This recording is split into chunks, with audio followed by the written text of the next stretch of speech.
नमस्कार, सवाल इंडिया का मैं आपका बहुत बहुत स्वागत है। मेरा नाम है अंकित त्यागी। इस वक्त आप एनडीटीवी इंडिया के साथ हैं। Real estate company Ansal API के लखनऊ के ठिकानों पर आयकर विभाग की छापेमारी हो रही है। इस वक्त की बड़ी खबर आपको बता दें, इनकम टैक्स की जो रेड्स हैं वो इस वक्त अंसल एपीआई जो कंपनी है उसके ऊपर चल रही हैं। 4 टीमें लखनऊ के सुशांत गोल्फ सिटी स्थित अंसल के दफ्तर पर इस वक्त जांच पड़ताल में जुटी हैं।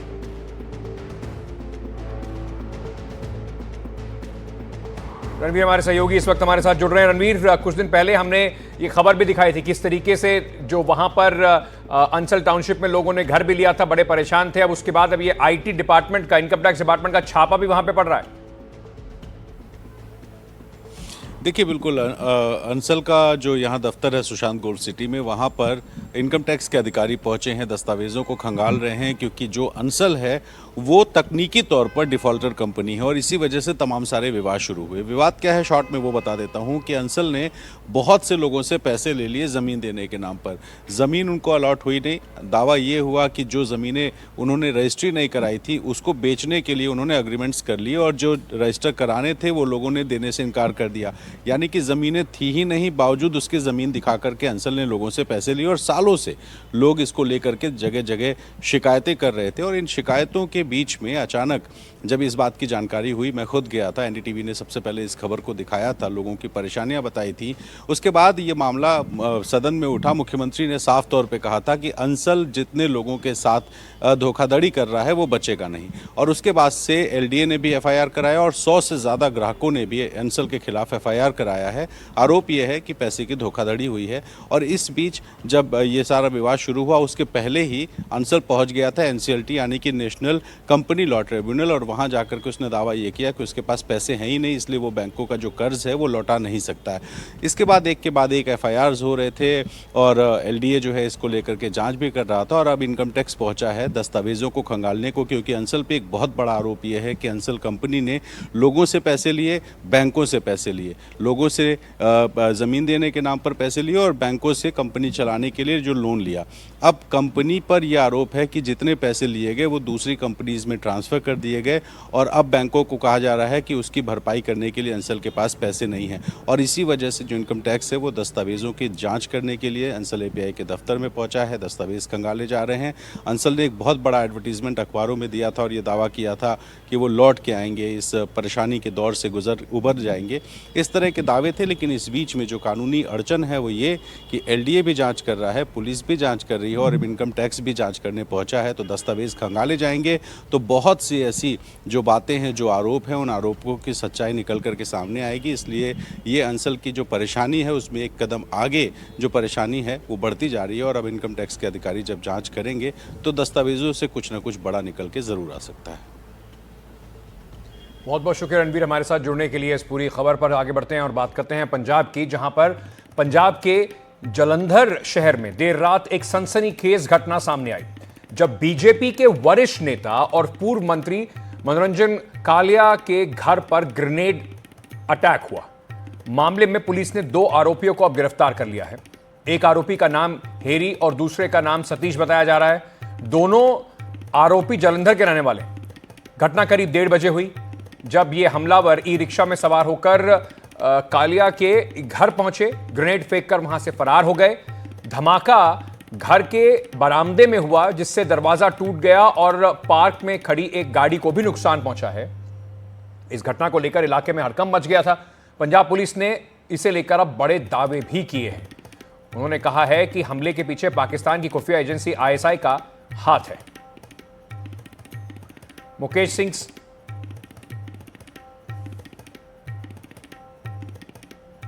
पंजाब पुलिस ने केस क्रैक कर लिया और इस हमले के 2 मेन अक्यूज सीगे उन्हां नूं और जिहड़ा ऑटो रिक्शा इस घटना दे विच यूज होया सी उस नूं असीं बरामद कर लिया। पंजाब पुलिस वालों आईएसआई वालों पंजाब दे विच एक साजिश रची गई सी कि कम्युनल टेंशन पैदा किया जाए, जो पंजाब पुलिस दे इमीडिएट एक्शन लैन करके असीं फॉइल कर दी है। मेरे सहयोगी मुकेश सिंह सेंगर इस वक्त हमारे साथ जुड़ रहे हैं। मुकेश, सबसे पहले मैं आपसे ये समझना चाहता हूं कि ये क्या इसके पीछे मोटिव क्या था, उस पर पुलिस क्या कह रही है, और क्या अभी और भी ऐसे लोग हैं जो इसके, ये तो क्योंकि दोनों लोग बम फेंकने आए थे, पर इनके पीछे कौन था, किसने इनको ये ग्रेनेड मुहैया कराया, उस पर पुलिस क्या कह रही है? देखिए, मोटिव तो अभी पुलिस ने साफ नहीं किया है, लेकिन अगर आप देखें तो ये कोई पहला हमला नहीं है। इसके पहले ग्रेनेड हमले लगातार पंजाब में होते रहे हैं। नवंबर 2024 से अगर आप तक देखें तो 12 से ज़्यादा हमले हो चुके हैं और इनमें अधिकतर हमले पंजाब पुलिस के थानों में, चौकियों में हुए हैं।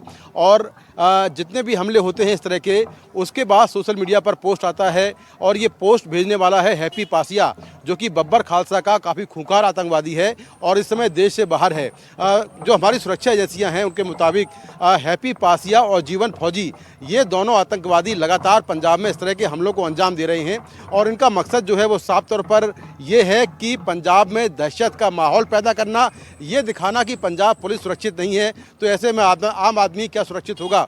तो ये लोग पंजाब पुलिस के थानों के अलावा जो पंजाब के बड़े नामी लोग हैं उनके यहाँ भी हमले कर रहे हैं और ग्रेनेड अटैक किया है बीजेपी नेता के यहाँ।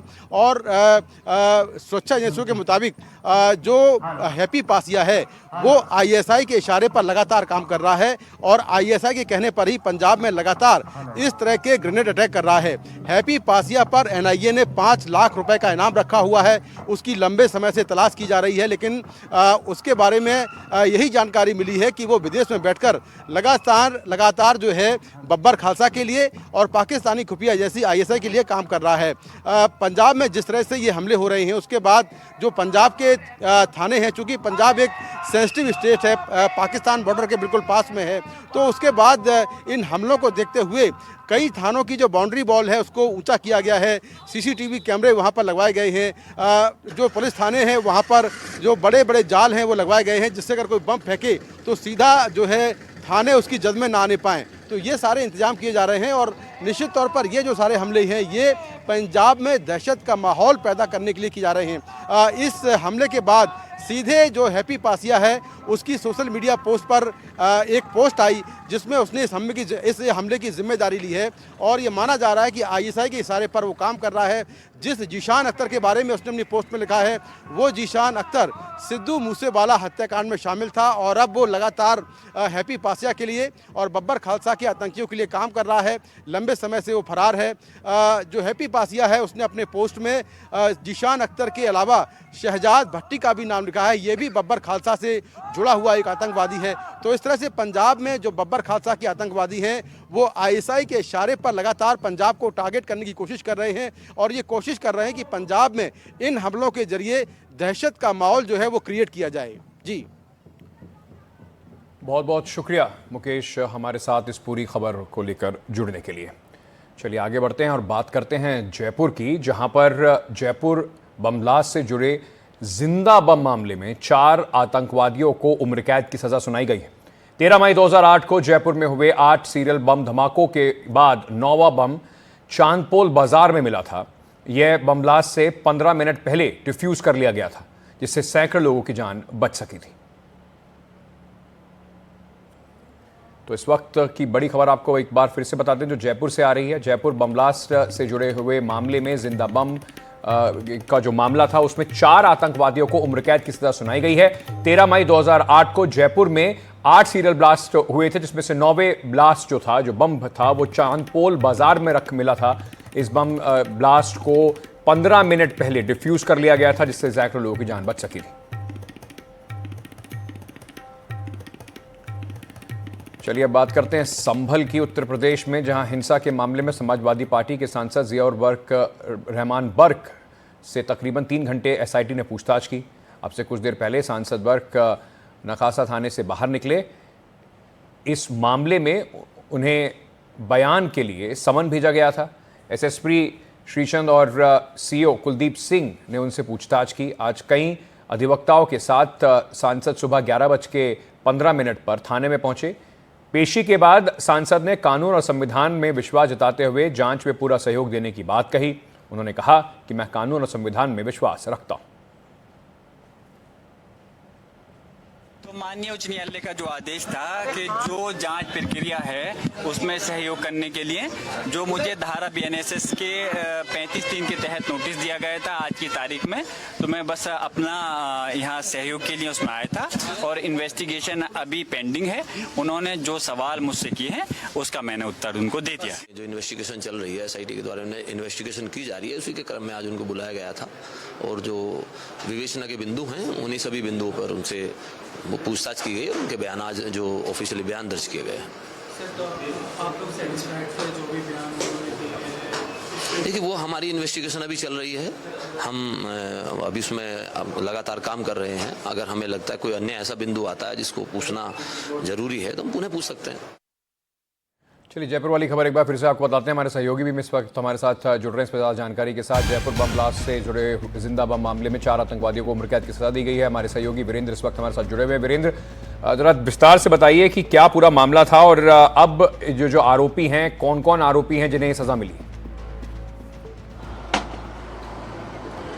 बिल्कुल, देखिए, आपको बताना चाहूँगा कि लगभग 17 साल के बाद जो है इस पूरे मामले को लेकर सुनवाई हुई है। इसके साथ ही कोर्ट में जो 600 पेज का जो फैसला है वो आज सुनाया गया है। इसके साथ अगर बता दूं कि जो 9वां बम था, क्योंकि 8 जो सीरियल बम ब्लास्ट हुए थे उसमें जो 9वां बम था वो चांदपुल जो गेस्ट हाउस है उसके पास मिला था और उसे जो है समय रहते हुए डिफ्यूज़ कर दिया गया था। लेकिन जिस तरीके से आपने देखा कि लगभग 17 साल जो है एक फैसले को सुनाने में लग जाते हैं और जब पीड़ितों से जब एनडीटीवी ने बातचीत की तो उनका साफ तौर पे यही कहना था कि अभी इन्हें आजीवन की कारावास की सज़ा मिली और हम चाहते हैं कि हाई कोर्ट के द्वारा जो है इस पूरे मामले को लेकर जो है इन तमाम जो आरोपियों को जो है फांसी की सज़ा मिलनी चाहिए। इसके अलावा अगर मैं बात करूं यहाँ पे धाराओं की, तो आप देखिए कि यहाँ पे जो अलग अलग धाराएं हैं उन धाराओं को लेकर जो है यहाँ पर जो है उनको सज़ा सुनाई गई है।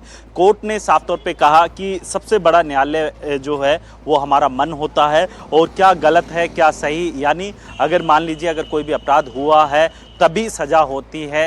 इस तरीके का जो वक्तव्य है वो कोर्ट के द्वारा कहा गया है। इसके अलावा आपने देखा होगा कि अभी कुछ दिन पहले ही जिस तरीके से जो आरोपी हैं मुस्कुराते हुए दिखाई दे रहे थे और उनका वीडियो जो है सोशल मीडिया पे काफ़ी ज़्यादा वायरल हो रहा था और उसके बाद जो कह सकते हैं कि आज जो फाइनली इस पूरे मामले को लेकर डिसीजन होना था, जिसके अंदर कई परिवारों ने जो है अपने जो कह सकते हैं कि परिवार के जो लोग रहते हैं उन्हें खोया है और आज जाकर जो 17 साल के बाद जो है उन्हें न्याय मिला है। और जो पीड़ित हैं और जो वकील हैं उनका भी यही कहना है कि इस पूरे मामले को लेकर वो हाई कोर्ट जाएंगे और हाई कोर्ट के अंदर जो है इस पूरे मामले को लेकर जो कह सकते हैं कि आरोपियों को जो है फांसी की सज़ा तक पहुंचाने का काम है उनके द्वारा किया जाएगा। जी, बहुत बहुत शुक्रिया हमारे साथ जुड़ने के लिए।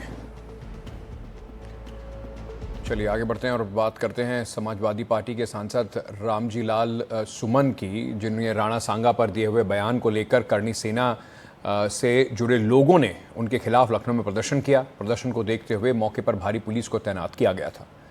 ऐसे में पुलिस ने गाड़ियां लगाकर करनी सेना के कार्यकर्ताओं को रोकने की कोशिश की। यह संगठन सांसद द्वारा हाल में दिए गए एक बयान का विरोध कर रहे थे, जिसमें उन्होंने राजपूत राजा राणा सांगा को देशद्रोही कहा था। वहीं समाजवादी पार्टी अध्यक्ष अखिलेश यादव ने सोमवार को कहा कि अगर उनके पार्टी के सांसद रामजी लाल सुमन के साथ कुछ भी हुआ तो योगी आदित्यनाथ जिम्मेदार खुद होंगे। देखिए, मैं लखनऊ में हूं और लखनऊ के 1090 चौराहे पर करनी सेना और क्षत्रिय महासभा से जुड़े लोग जो हैं उन्होंने जुटने का आह्वान किया था। ज़रा तस्वीरों में पुलिसकर्मियों की संख्या देखिए, इतनी भारी संख्या में जो पुलिस लगी है और इनके ठीक सामने है करनी सेना और क्षत्रिय महासभा के वो कार्यकर्ता जो नारेबाजी कर रहे हैं।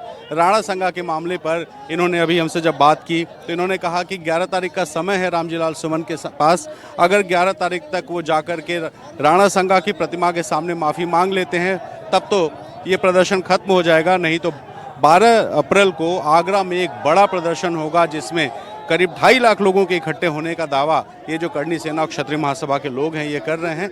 इनका ये कहना है कि रामजी लाल सुमन ने जिस तरह से राणा सांगा को गद्दार कहा उसके बाद से यहाँ पर ये सारी भीड़ इकट्ठी हुई है।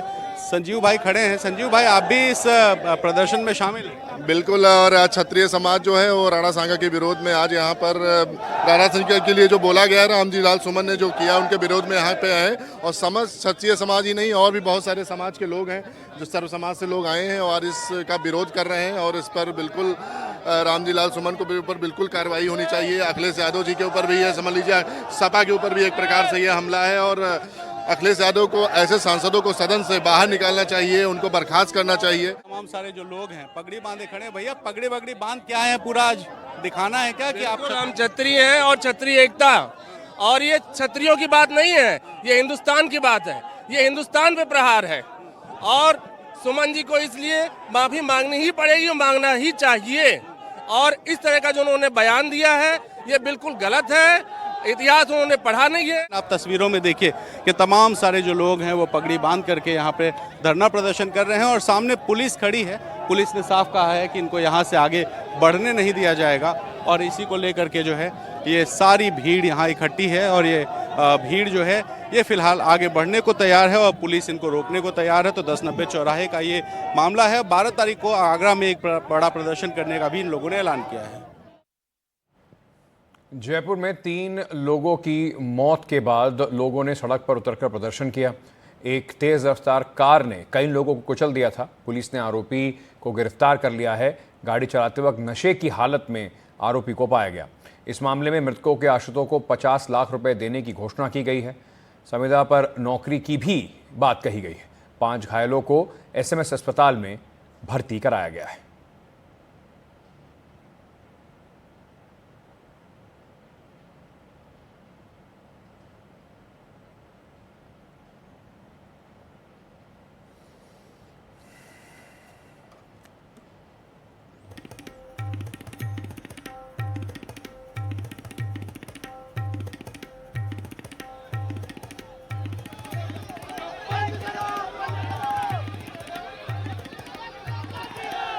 क्या बातचीत हुई है आपकी? जो प्रस्ताव लोग कह रहे हैं कि 50 लाख से कम मुआवजे पर वो नहीं मांगने को तैयार। हम लोग पीड़ित परिवारों के साथ हैं। ये हमारा ही परिवार है। दुर्घटना किसी भी घर में हुई हो, ये सब हमारा परिवार, हमारी जिम्मेदारी। हम परिवार के दुख में, इनके दुख के साथ खड़े हैं और यही भाजपा की पहचान है।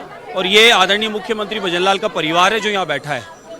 इस दुख की घड़ी में इनको ज़्यादा से ज़्यादा उचित मुआवजा मिले। उन व्यक्तियों को हम नहीं ला सकते, वेदना है, ये दुख है, हमें पैसा जीरो है इसके मुकाबले, लेकिन फिर भी इस परिवार के लिए जो अच्छी से अच्छी मदद हो सके उसके लिए हम लोग यहाँ हैं।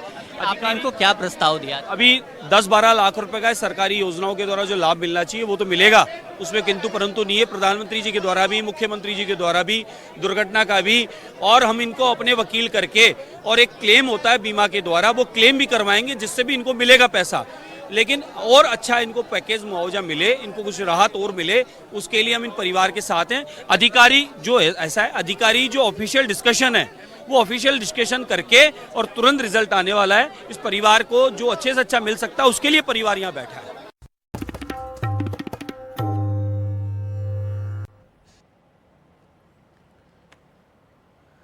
गर्मी के मौसम को देखते हुए दिल्ली में स्वास्थ्य विभाग ने एक्शन प्लान बनाया है। सभी सरकारी अस्पतालों को दिशा निर्देश जारी किए गए हैं। अस्पताल में सभी सुव्यवस्थाएं जो हैं, जिस तरीके के इंतज़ाम इसको देखते हुए चाहिए, उसको पूरे तरीके से दुरुस्त रखने के निर्देश दिए गए हैं। गर्मी के मौसम में होने वाली बीमारियों से बचने के लिए एक्शन मोड में दिल्ली स्वास्थ्य विभाग नजर आ रहा है।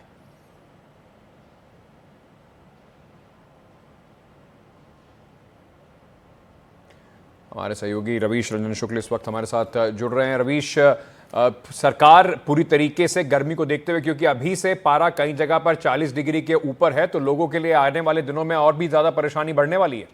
जी बिल्कुल अंकित, क्योंकि मौसम विभाग ने ये बताया है कि इस बार गर्मी खासी पड़ेगी और यही वजह है कि आप देखिए अप्रैल का महीना चल रहा है और मौसम विभाग के पूर्वानुमान के मुताबिक 9 तारीख को हीट वेव चल सकती है। तो इसी के वजह से स्वास्थ्य मंत्री ने ये भी कहा है कि वो सारे नागरिकों के लिए, दिल्ली के जितने भी निवासी हैं, उनको भी संदेश ये जाएगा कि हीट वेव से बचने के लिए वो अपने ताई जो है वो तमाम सारे जो उपाय हैं वो करें। और दूसरी बात उन्होंने ये कही है कि देखिए दिल्ली में 30 से ज़्यादा सरकारी हॉस्पिटल हैं, क्लिनिक हैं दिल्ली सरकार के, तो उनमें कई सारी जगहों पर ये शिकायतें आई कि हॉस्पिटल में पीने के पानी तक की व्यवस्था नहीं है। तो ऐसी जो गर्मी जो इसमें पड़ेगी, इसमें मरीजों के लिए पीने के पानी शेड में वो रहें, उसके लिए कई सारे हॉस्पिटल में अगर शेड नहीं है तो उसको शेड वहाँ पर डलवाया जाएगा। दूसरी बात है कि जो गर्मी से संबंधित बीमारियां हैं उसके लिए वार्ड में ख़ास तरीके के जो प्रबंध हैं वो किए जाएंगे, क्योंकि इस बार चेतावनी दी गई है मौसम विभाग के द्वारा कि इस बार गर्मी बहुत ज़्यादा पड़ेगी। तो ऐसे में जो स्वास्थ्य मंत्री हैं, यही वजह है कि वो कोई रिस्क नहीं लेना चाहते हैं। उन्होंने सारे हॉस्पिटल को दिशा निर्देश दिए हैं कि जितने भी गर्मियों के मौसम में जो भी स्वास्थ्य संबंधी परेशानियां आती हैं, आमतौर पर जो बीमारियां होती हैं जिसके वजह से लोग भर्ती होते हैं, उसके बारे में सारी दवाइयां जो है हॉस्पिटल में होनी चाहिए, डॉक्टर होने चाहिए, वार्ड के साफ सफाई पर विशेष ध्यान दिया जाए। साथ में तमाम सारी जगहों पर जो छाया है, जिस तरीके से शेड है उसको वहाँ पर डाला जाए। पीने के जो पानी की पर्याप्त व्यवस्था की जाए ताकि अगर कोई भी इस तरीके से बीमार मरीज आता है तो उसको सरकारी हॉस्पिटल में मूलभूत जो सेवाएं हैं वो मिल सकें। रवीश बने रहिएगा हमारे साथ, एक और खबर पर आपके पास वापस लौट रहे हैं।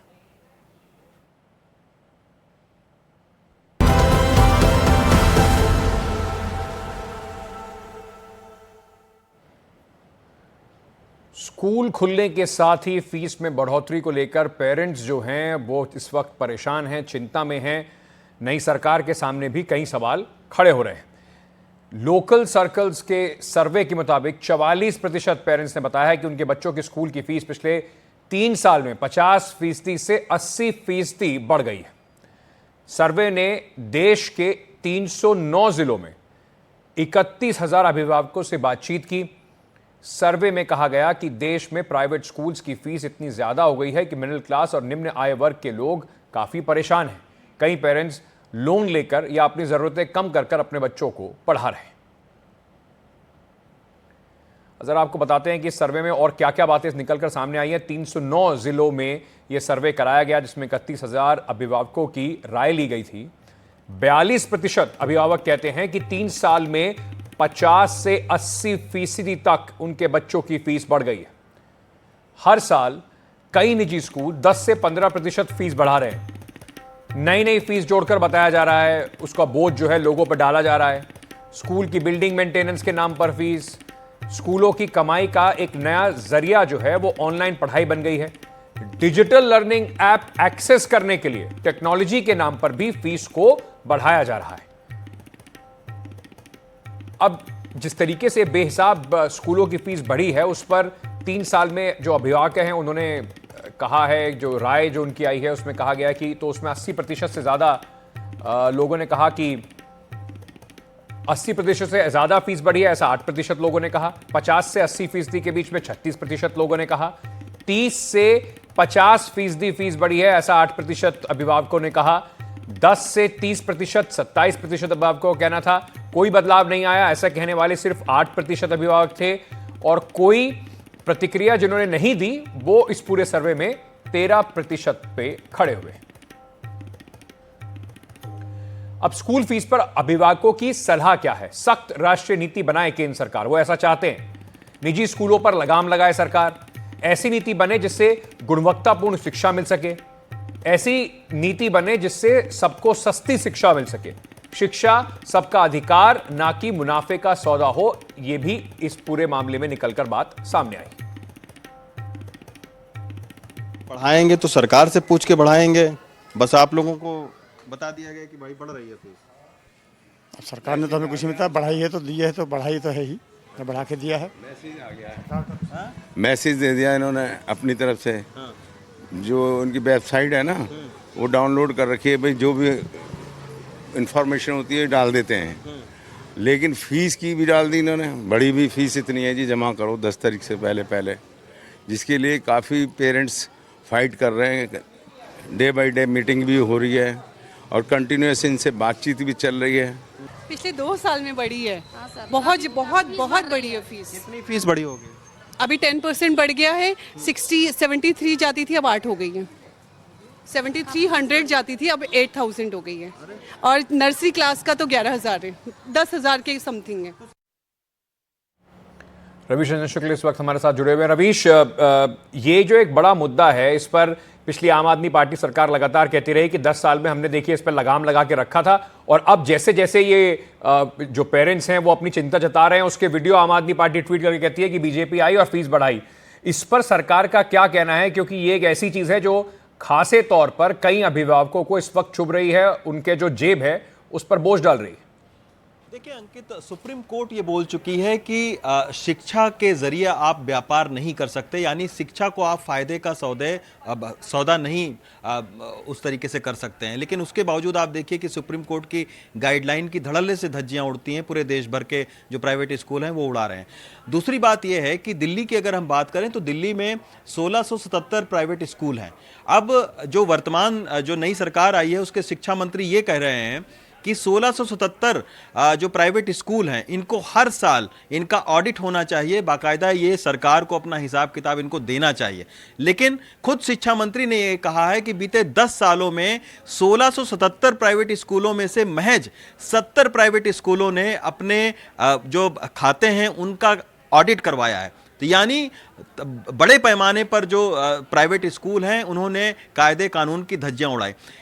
दिल्ली में तकरीबन 350 ऐसे बड़े प्राइवेट स्कूल हैं जिन्होंने सस्ती दर पर दिल्ली सरकार से ज़मीनें ली कई साल पहले, ये कहकर ज़मीन ली कि वो एक जो शिक्षा है उसको किफ़ायती तरीके से देंगे, गरीबों के लिए भी अमीरों के लिए भी जो शिक्षा है वो उनके जद में रहेगी। लेकिन हो क्या रहा है कि आप देखिए सुनिए, आज दिल्ली के तमाम सारे जो पेरेंट्स हैं उनकी शिकायत है कि जो लगातार फीस है वो बढ़ाई जा रही है। आज खुद शिक्षा मंत्री आशीष सूद गए थे पटपड़गंज में, और वहाँ पर तमाम सारे पेरेंट्स ने उनसे सवाल पूछे कि सर आपकी नई सरकार आई है लेकिन उसके बावजूद जो फीस है वो लगातार बढ़ रही है। उन्होंने ये कहा कि आप केवल 15 दिन की हमें मोहलत दीजिए, क्योंकि अभी सिर्फ जो है वो 35-36 दिन इस सरकार को हुए हैं, तो 15 दिन की मोहलत दीजिए। एक एसडीएम को लगाया गया है ताकि वो एक एसडीएम के नेतृत्व में जांच कमेटी बैठाई गई है जो इन सारे प्राइवेट कॉलेज जो प्राइवेट स्कूल हैं उनके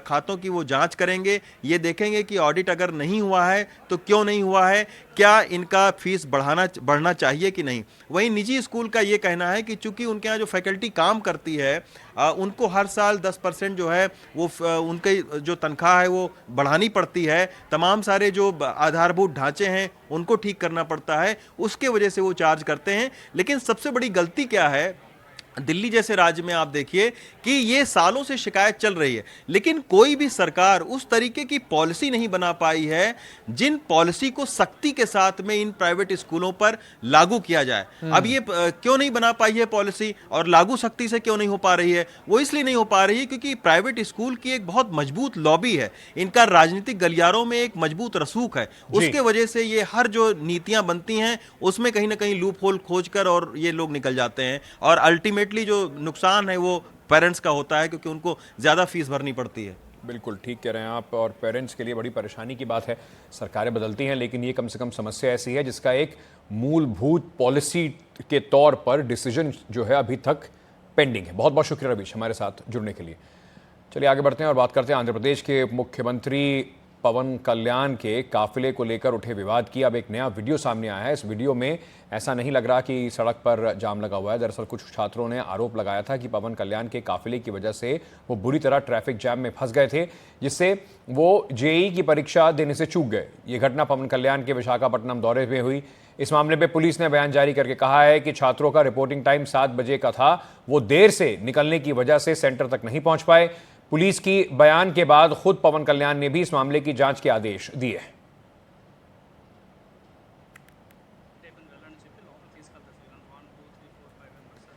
ఎప్పుడైతే పీక్ టైం సార్ 10 మినిట్స్ 8:30కి 10 మినిట్స్ ఉన్నానో ఇది చాలా యాక్టివ్ వర్క్ చేస్తారు చూడండి సార్ బ్లూ ఉంది సార్ హ్యాండ్స్ బ్లూ ఉన్నాయి సార్ వీళ్ళందరూ तो ये वीवीआईपी जो पूरा ये जो काफिला है उसको लेकर आरोप लगाए गए थे, काफ़ी सनसनी भी इससे हुई है।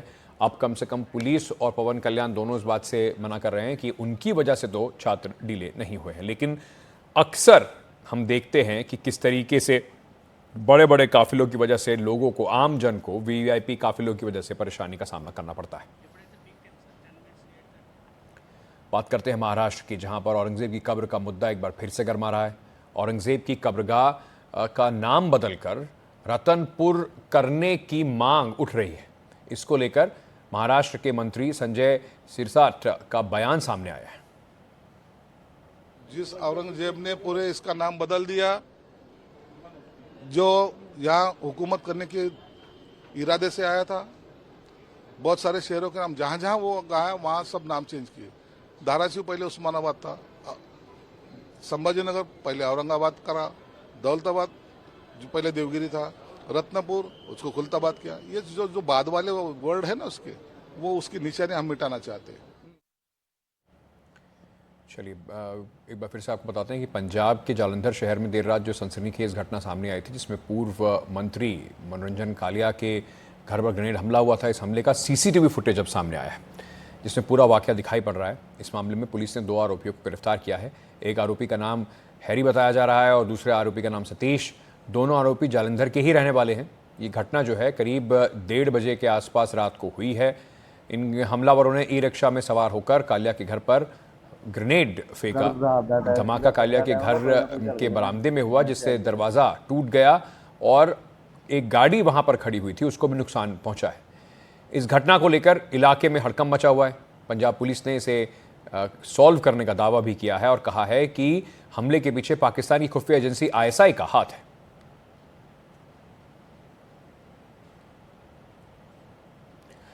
दमोह के मिशन अस्पताल में फर्जी डॉक्टर नरेंद्र यादव को आज मुख्य न्यायिक मजिस्ट्रेट ने 5 दिन की रिमांड पर भेज दिया है।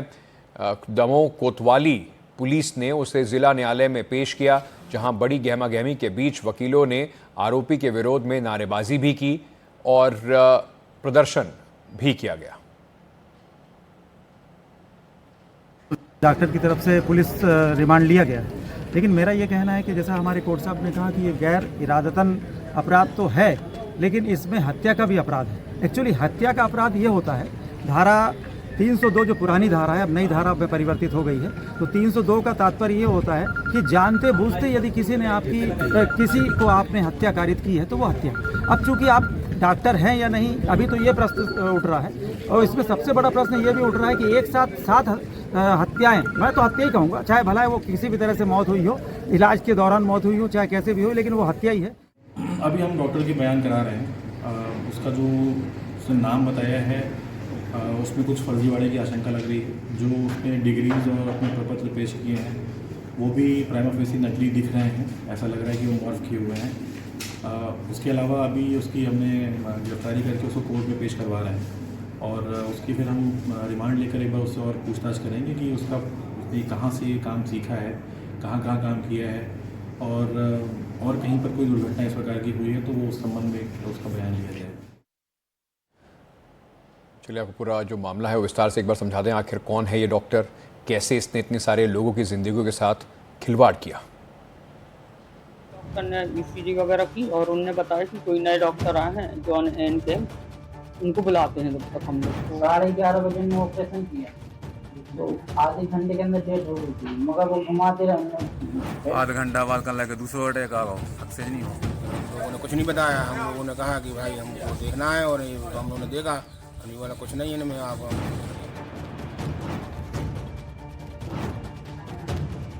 जिस अस्पताल में मरीजों को जिंदगी मिलनी थी वहां कथित तौर पर मौत का कारोबार चल रहा था।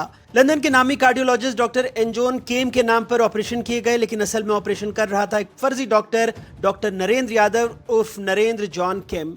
आधार कार्ड में नाम नरेंद्र जॉन केम, ठिकाना देहरादून और डिग्रियां एक MBBS आंध्र प्रदेश की, उस पर 3 MD और कार्डियोलॉजी की डिग्रियां बिना किसी रजिस्ट्रेशन नंबर की। बताया गया कलकत्ता, दार्जिलिंग और UK का, पर सच क्या है कोई नहीं जानता। जैसे हर कागज में एक नया चेहरा।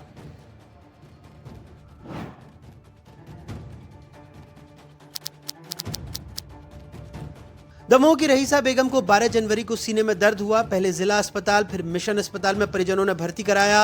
अस्पताल ने 50,000 रुपए लिए। रिपोर्ट में 2 नसों में 90% ब्लॉकेज बताया गया। 15 जनवरी को ऑपरेशन हुआ।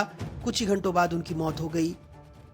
हो गया था उनकी, जब ऑपरेशन हो रहा था तो 11:30 बजे में ऑपरेशन किया तो आधे घंटे के अंदर डेट हो गई थी, मगर वो घुमाते रहे। दमोह में ही पटेरा ब्लॉक के मंगल सिंह को 4 फरवरी को गैस की तकलीफ हुई। बेटा मिशन अस्पताल लेकर आया, एंजियोग्राफी की गई। रिपोर्ट में बताया गया कि हार्ट का ऑपरेशन करना होगा। ऑपरेशन के कुछ घंटों में ही मौत हो गई। उन्होंने वेंटिलेटर पर लिटा दिया, बस वेंटिलेटर से लिटाया, वही कल लगभग 11 साढ़े 11 बजे मतलब खत्म हो गए पिताजी। तो डॉक्टर तो जब भी भाग गया था गाड़ी से। पोस्टमार्टम की बोला था तो कही यार अब कल सब जने को मालूम कहा ऑपरेशन में पोस्टमार्टम क्यों करा रहे हो, मतलब अब कीड़ा फाड़ी मत कराओ। बुधा अहिरवाल, इजराइल खान, दसौंदा रैकवार आरोप है इनकी भी ऑपरेशन के बाद संदिग्ध हालत में मौत हुई।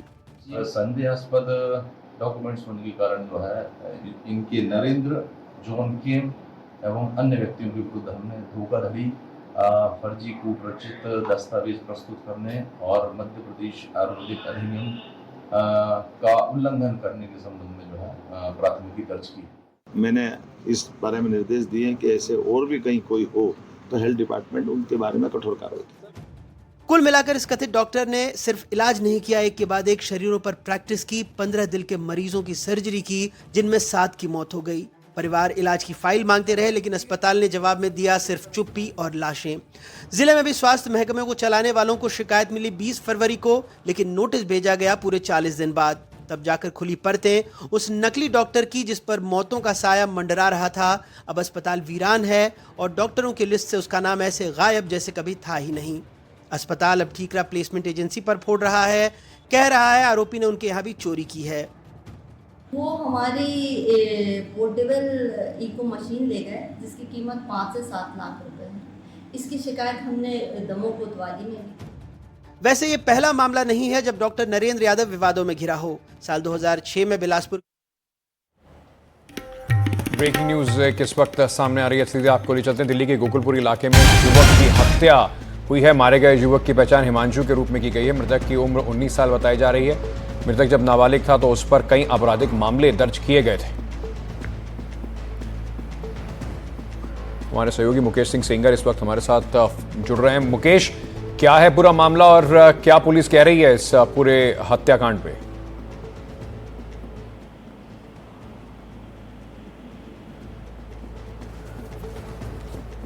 मुकेश, क्या आप मुझे सुन सकते हैं?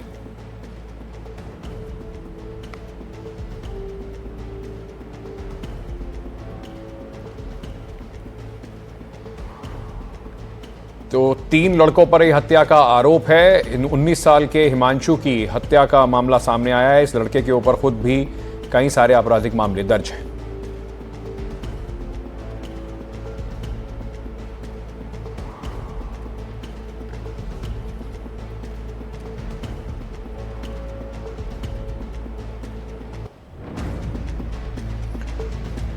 दिल्ली से एक हत्या का मामला सामने आया है जिसमें 19 साल के एक युवक की हत्या कर दी गई है। 3 लोगों के ऊपर हत्या का आरोप है। जो मृतक है हिमांशु, उसके ऊपर भी आपराधिक मामले दर्ज थे।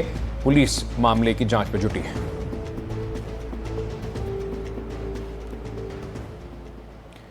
हर साल सरकारी स्कूलों के लिए सरकार एक बड़ा बजट पेश करती है, लेकिन बावजूद इसके ज़मीनी हकीकत कभी नहीं बदलती। स्कूलों में कहीं जर्जर भवन होते हैं तो कहीं शौचालय की व्यवस्था नहीं होती। कई बार शिक्षकों की कमी से छात्र परेशान रहते हैं तो कहीं किताबों के लाले पड़े।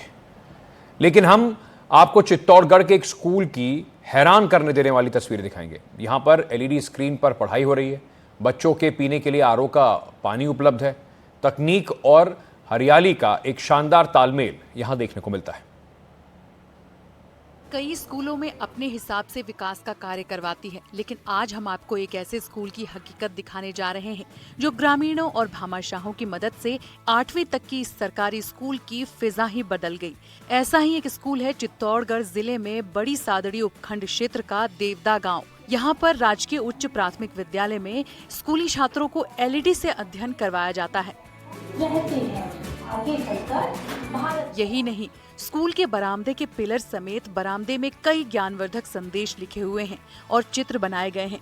इन सुंदर विस्तृत चित्रों को देखकर बच्चों में भी सीखने की ललक दिखाई पड़ती है। गरीब परिवार के जो बच्चे हैं यहाँ पढ़ने आते हैं और हम उनको विजुअली और बेसिक जो पुरानी पद्धति है उससे अध्ययन इन बच्चों को हम करवाते हैं। मनोरंजन के माध्यम से भी उनको हम पढ़ाते हैं ताकि बच्चों को ज्यादा से ज्यादा इंटरेस्ट के साथ पढ़े और बच्चों के माइंड में ज्यादा से ज्यादा चीजें जाए। इस सरकारी स्कूल में ग्रामीणों की मदद से अब तक 20 लाख रुपए के स्कूल में विकास कार्य करवाए जा चुके हैं। स्कूल में क्या क्या है सुविधाएं? ग्रामीणों की मदद से स्कूल हाईटेक हो रहा है। क्लासरूम में LED लगाकर अध्ययन करवाया जाता है। स्कूल परिसर में CCTV कैमरे लगे हैं। किताबी के साथ व्यवहारिक ज्ञान भी बच्चों को दिया जाता है। तकनीक और प्राकृतिक का तालमेल भी स्कूल में बना रहता है। स्कूल परिसर में 500 से ज्यादा पेड़ पौधे लगाए गए हैं। इस स्कूल में RO वाटर, किचन, वॉशरूम भी उच्च गुणवत्ता वाला है। कमरे, टॉयलेट और वॉशरूम में स्वच्छता का विशेष ध्यान रखा जाता है। 2018 में इस स्कूल को राष्ट्रीय स्तर का पुरस्कार भी मिल चुका है। इस स्कूल परिसर को भामाशाहों और ग्रामीणों की मदद से बनाया गया है। यहाँ पर बच्चों को सिर्फ किताबी ज्ञान ही नहीं बल्कि व्यवहारिक ज्ञान भी सिखाया जाता है। हम नहीं चाहते कि जैसे बुक्स में ही वो सीखे, हम चाहते हैं बच्चे खेलते खेलते भी सीखते रहे। तो इस वजह से हमने चारों तरफ वातावरण भी उनका ऐसा ही इन्वॉल्वमेंट कर रखा है कि वो उसमें ही इन्वॉल्व रहते हैं। स्कूल परिसर में हरे भरे पेड़ पौधे लगाए गए हैं। बच्चों को पीने के लिए शुद्ध RO का पानी दिया जाता है। रसोई घर से लेकर वॉशरूम तक में स्वच्छता का पूरा ध्यान रखा जाता है और ये सारी सुविधाएं उच्च गुणवत्ता वाली हैं। स्कूल का माहौल देखकर गांव से दूर रहकर पढ़ाई करने वाले छात्रों में भी अब रुचि जागने लगी है और अब वो बच्चे इस स्कूल में ही पढ़ना चाहते हैं। ऐसे में स्कूली बच्चों के नामांकन में भी वृद्धि देखी जा रही है। कौन सी क्लास में पढ़ते हो? 7th क्लास में। स्कूल में क्या क्या सुविधा है यहाँ पर आपके लिए? हमारे यहाँ फर्नीचर है और हर क्लास में LCD है और हमारे 2 ऑफिस हैं और हमारे यहाँ वाटर कूलर भी है और हमारे स्कूल में बहुत सारे पेड़ पौधे भी हैं। टीचर पढ़ाते नहीं पढ़ाते आपको? टीचर पढ़ाते हैं। क्या पढ़ाने के लिए क्या क्या लगा रखा है स्कूल में कक्षा में? LCD। तो पढ़ाते दिन में आपको? हाँ सर। कैसा लगता है आपको स्कूल में? अच्छा। दरअसल साल 2018 में देवदा गांव के इस स्कूल में विकास को लेकर यहाँ के स्टाफ ने ग्रामीणों से स्कूल विकास के लिए बात कही थी और 1 रुपया स्कूल विकास के लिए रोजाना बचाने की सहमति बनाई गई थी। स्कूल के स्टाफ ने गांव में हर घर पर एक गुल्लक परिवार के मुखिया का फोटो लगाकर घर घर दिया था और विद्यालय विकास के लिए हर घर से रोजाना 1-1 रुपया गुल्लक में डालना शुरू किया और महीना पूरा होने पर ग्रामीण गुल्लक की बचत राशि स्कूल में जमा करवा देते। रुपया प्रति परिवार योजना शुरू की। उसमें हम लोगों ने गुल्लक रखे हर घर में, जिस पर उस परिवार के मुखिया का फोटो लगा हुआ है और वो उसमें 1 रुपया डालता है रोज का। महीने के 30 रुपए जो होते हैं वो 30 रुपए इकट्ठे होते हैं और उनको राशि को इकट्ठी करके वो स्कूल में जमा कराते हैं। आप ये देख सकते हैं पूरा देवदा जो राजकीय उच्च प्राथमिक विद्यालय है, जो एक प्राइवेट स्कूल से भी कहीं बेहतर जो है वो यहाँ दिखाई देता है। बताया जाता है इस स्कूल को जो है स्वच्छता में भी प्रमाण पत्र मिला हुआ है और यहाँ के जो गांव हैं, गांव के लोग भी इस स्कूल में भागीदारी निभाते हैं। सलमान, NDTV, चित्तौड़गढ़। रील के नशे में किसे कहा रेलवे ट्रैक पर लिटाया? कांग्रेस विधायक ने क्यों लगाए CM धामी जिंदाबाद के नारे? इटावा के गांव में क्यों है दहशत भरी वीरानी? लॉरेंस बिश्नोई और रोहित गुदारा का एक और गुर्गा गिरफ्तार। कहां, कब, कैसे? मिलते हैं शाम 7 बजे।